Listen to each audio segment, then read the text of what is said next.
it was in use till the 4th century. So it is before the 4th century, because also objects inside were typical of the 4th century. Lamps, small pottery and so on.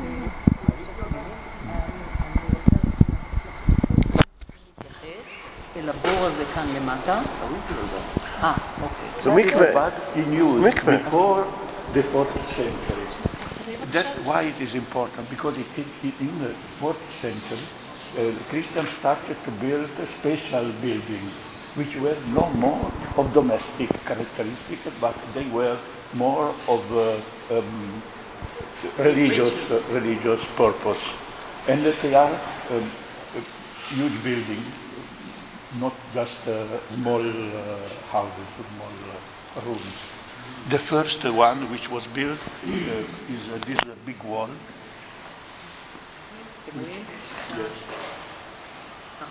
Which put out of use the basin. And this is a very, very big wall, which goes till when the round starts.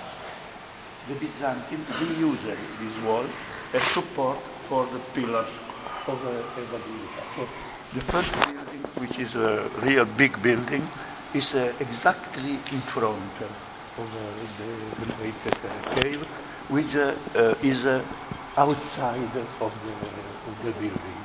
So the building is built in front of the cave. So the tradition that the religious building is built in front of the cave starts from there.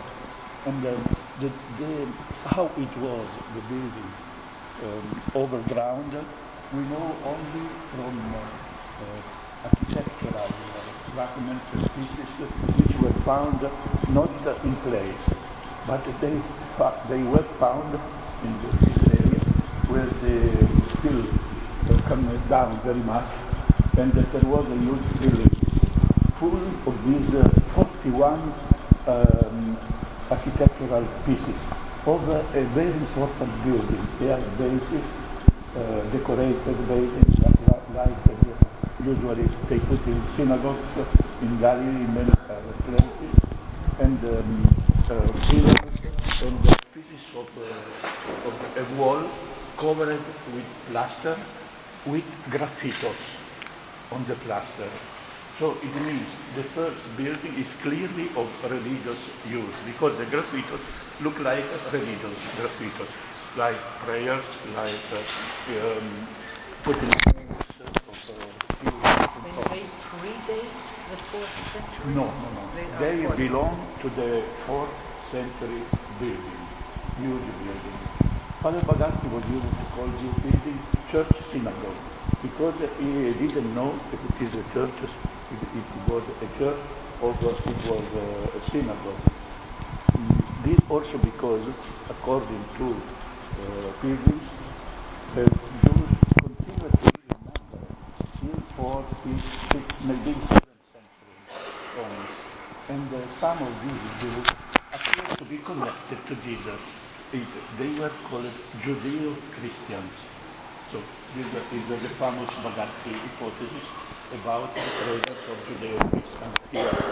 And according to Bagatti, the Judeo-Christians were responsible to keep the memory of the house, which disappeared underground, was no more visible, but the place was still called the House of Mary. But what is there archaeologically between the cave functioning in Jesus' times and 4th century religious building? What do we have in between? Yes, in between we have a house, which continue to be in use as an house. But we think, we don't have concrete evidence? We have the same caves as before, but some of the caves were reinforced with walls, like the basin is masonry. I didn't understand the meaning of the basin. What did they do? It belongs to the original dwelling place. So it is a part of a agricultural complex. Some the beginning, Father Bagat in the beginning, he was thinking about the place to make the wine. You press the grape and then put wine into the basin. But at last, he came to his idea and he chose religious meaning for this as a baptistry. And this will be at the end of his life. Now the question is, do you think at any point could that be a mikveh? At any point? Yes, this in the original house. Why not? Yes. Okay. Yes. So if we say this was not the Bagatti idea. This is an idea which is presented by many people today. your permission to say it or not to say it, should we say that it could have served the Jewish community here, even if they're Christian community, doesn't matter, but it did work as a ritual bath, Jewish one, and then converted to baptistry? Is it, or you wouldn't say time with the Baptist traditions, ritual baths were just known as the day. Yeah, But after Jerusalem excavation, after they found lots of them. So now we know the ritual bath much better than before. And it is possible, I think, today to say that it is a ritual bath. We know in every house there were 2 or 3 ritual baths, not just one. So it is possible to have a ritual bath. It is almost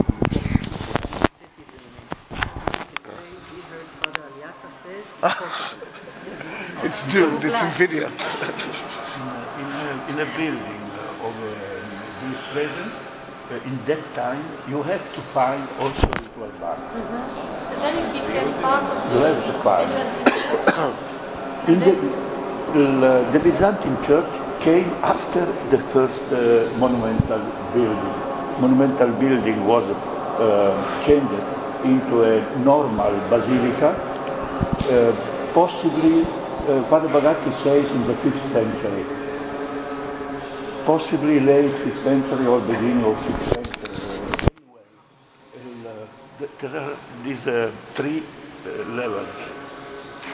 Houses, original houses, domestic buildings, and possibly with a memory of the original house. But the life was common, familiar life.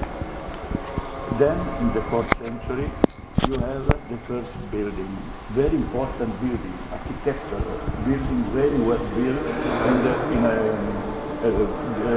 very, very good shape. And the 4th century, probably, maybe the 4th century, something like that, from the finding inside the basin, which was covered by the first building. And in the end of 5th century, middle of 5th century, I don't know, the beginning of 6th century, this was well understood. A normal basilica was built with the 3 naves, divided by columns. And the columns still today are here and there. So we think all the columns belong originally to the Byzantine. like these? Yes, original, but they are not in place. The direction of this, Yes, direction of this church, the Byzantine church. the direction of the Byzantine Church is normal, from west to. We have the apsis over there, and the facade was about just almost to the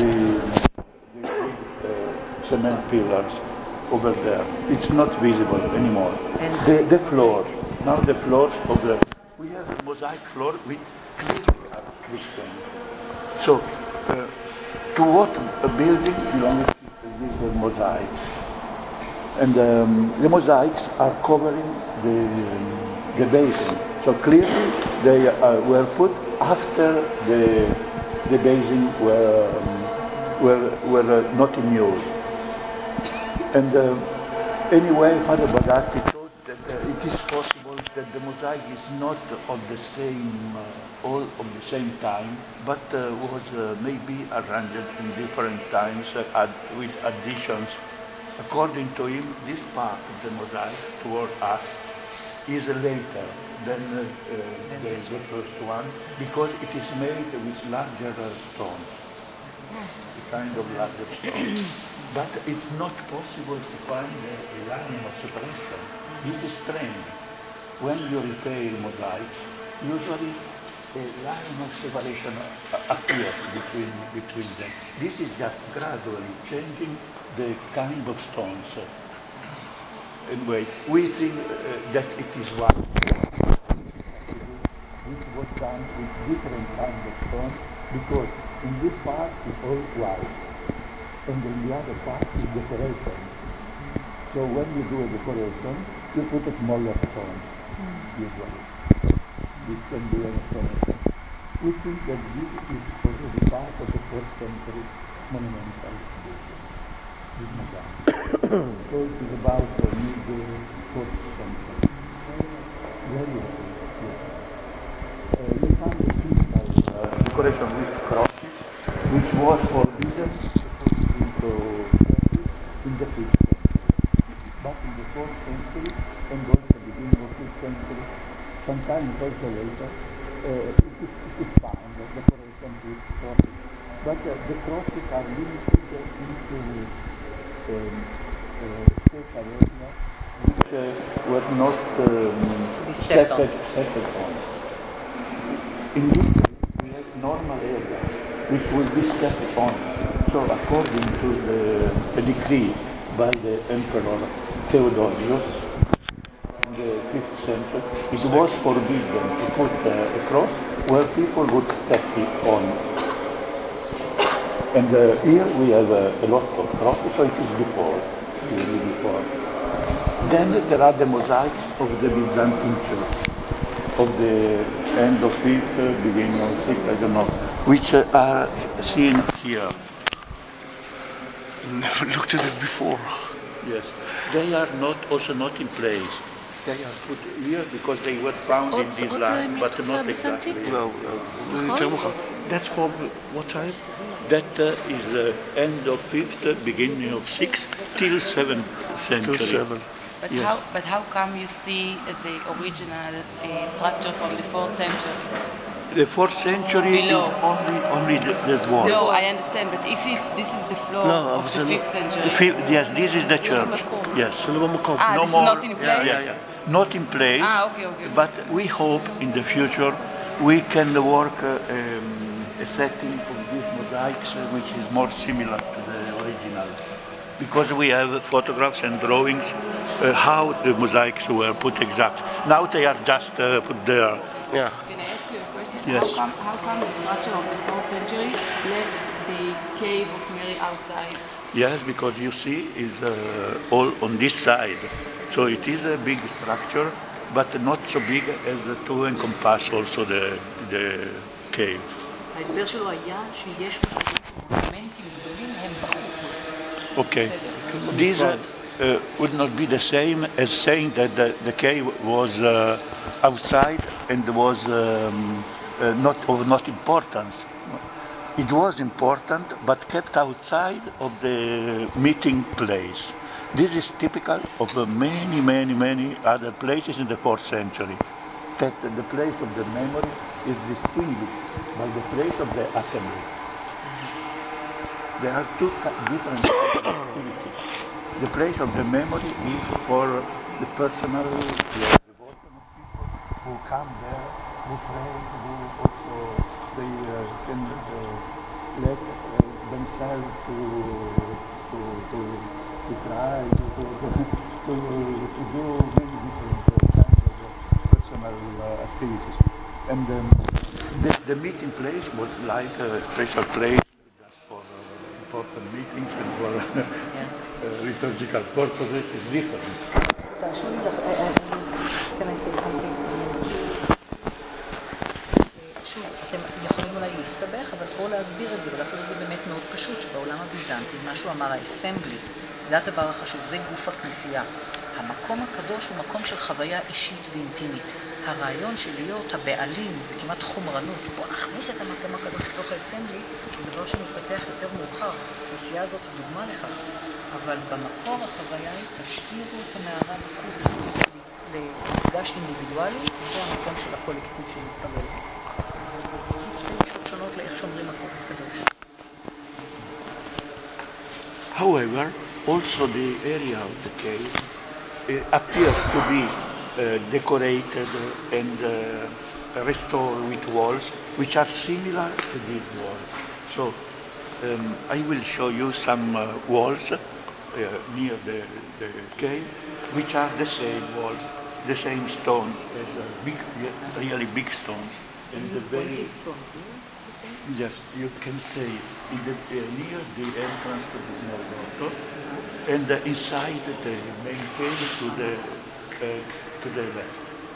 These are two walls which are made with the same kind of stone. It means that there was building for meeting purpose here, and there was